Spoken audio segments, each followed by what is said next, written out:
Pak, saya mau cerita Bapak Ibu sekalian. Ini bagi pengalaman saja. Pengalaman macam-macam aneh-aneh selama 20 tahun ini jadi dokter, apalagi 15 tahun jadi dokter spesialis naturopati. Ya. Kemarin saya didatangi oleh seorang pasien ibu-ibu sakit diabetes. Tetapi yang membuat beliau datang ke klinik saya karena sudah banyak terjadi komplikasi. Salah satu komplikasi ini namanya gangren diabetik, Pak. Bapak Ibu tahu gangren diabetik itu apa? Luka, Pak. Ada luka membusuk. Jadi kalau ada di luar sana ada istilah diabetes basah ya.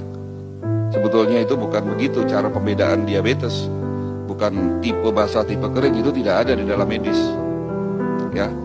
Jadi ibu ini datang dengan kondisi yang sudah sangat lemah, Pak. Ya. Tubuhnya lemah, pakai kursi roda, kaki sebelah kanannya membusuk. Jadi waktu datang ke klinik saya itu jari kakinya sudah mulai copot satu-satu. Telapak kakinya bolong, membusuk, jarak 3 meter sudah tercium aroma tidak sedap. Datang di depan meja saya nangis-nangis. Dok, saya sudah pasrah. Sebentar lagi kaki saya mau diamputasi. Tapi terakhir saya minta tolong sama dokter. Apakah ada cara supaya kaki saya sembuh tanpa harus diamputasi? 8 bulan terakhir ini saya menderita, dok, tidak bisa tidur. Ini menjelang malam itu cekot-cekot rasa kaki saya. Kaki saya ini sudah nggak bisa, Bapak bisa bayangkan lah. Kalau kita ketusuk duri aja sakitnya kayak gimana. Lah ini lukanya menganga, Pak. Ya.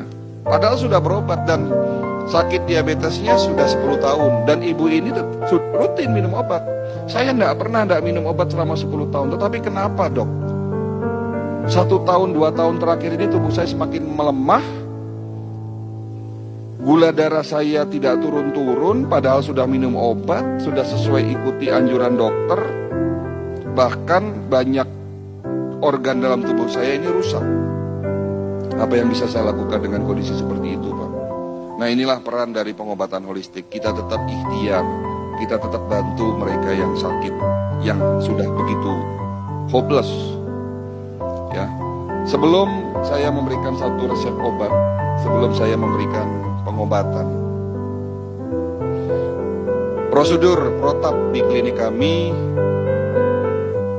kita harus melakukan medical check up. Tetapi berbeda dengan medical check up yang ada di rumah sakit, Bapak Ibu sekalian. Medical check up di klinik kami dengan konsep holistik, dengan alat-alat yang ada di dalam bidang kedokteran holistik. Alat ini saya temukan waktu kami masih belajar di Beijing. Nama alatnya Human Resonance Magnetic Analyzer. Sebuah alat untuk memeriksa fungsi organ lewat gelombang energi.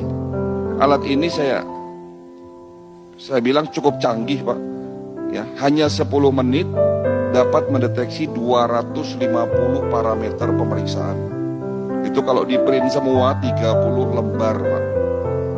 Dari ujung kepala sampai ujung kaki. Dengan alat ini saya melakukan pemeriksaan kepada ibu tadi, dan hasilnya jantungnya membengkak, pankreasnya rusak, fungsi ginjalnya tinggal 40%, banyak pembuluh darah yang tersumbat, radikal bebasnya sangat tinggi. Jadi salah satu kelebihan dari alat ini mampu mendeteksi adanya radikal bebas. Ya. Dan ini semua terjadi akibat apa? Akibat gaya hidup beliau yang salah. Apa itu? Ada 3 yang saya simpulkan salah. Pertama, beliau suka tidur larut malam. Mereka yang kebiasaan tidur di atas jam 11 malam, tubuhnya akan lemah. Kenapa? Karena jam 11 sampai dengan jam 1 malam, di saat kita tidur pulas, ada bagian tubuh, ada organ tubuh yang namanya liver, hati, itu melakukan bersih-bersih, Pak. Detox istilahnya. Liver memiliki 500 fungsi. 500 fungsi, Pak. Jadi organ yang paling berat kerjanya adalah liver, Pak. Kalau jantung 1 fungsi, Pak, mompa darah, selesai. Ginjal punya 2 fungsi, tetapi liver memiliki 500 fungsi. Dari salah satu fungsi itu ada yang namanya fungsi detoksifikasi. Apa itu? Membersihkan tubuh kita dari sisa-sisa metabolisme yang bisa berpotensi terjadinya oksidasi dan terbentuk radikal bebas. Kapan waktunya liver bersih-bersih? Jam 11 sampai dengan jam 1 malam di saat tidur pulas. Nah, kalau Bapak Ibu pada jam itu tidak tidur, apa yang terjadi? Liver tidak bisa melakukan tugasnya bersih-bersih, pada akhirnya metabolismenya terganggu. Karena apa? Karena terjadinya oksidasi yang tidak dapat dinetralisir oleh tubuhnya. Jadi karena gaya hidupnya ini salah, sering tidur larut malam, ya lama-lama radikal bebas terbentuk. Gaya hidup kedua yang beliau akui salah, beliau suka makan malam. Nah, mereka yang kebiasaan makan kurang dari 4 jam sebelum tidur malam, apapun yang dimakan akan banyak menjadi sampah di dalam usus besarnya. Jika sampah terlalu banyak di dalam usus besar kita, berpotensi terjadinya oksidasi. Cerita oksidasi lagi.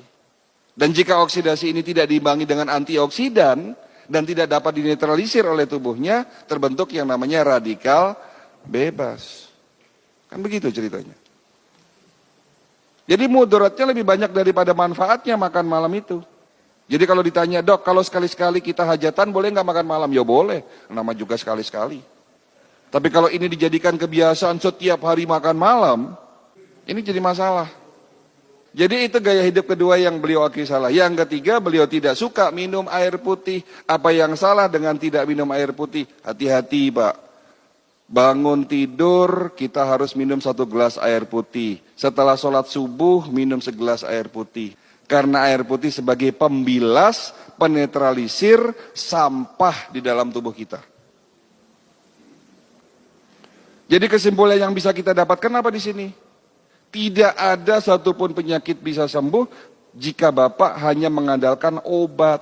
Karena sesungguhnya kita sakit akibat gaya hidup kita yang salah. Berarti langkah pertama, step pertama sebelum tanya obat, sebelum Bapak minum obat, ya rubah dulu gaya hidup yang salah.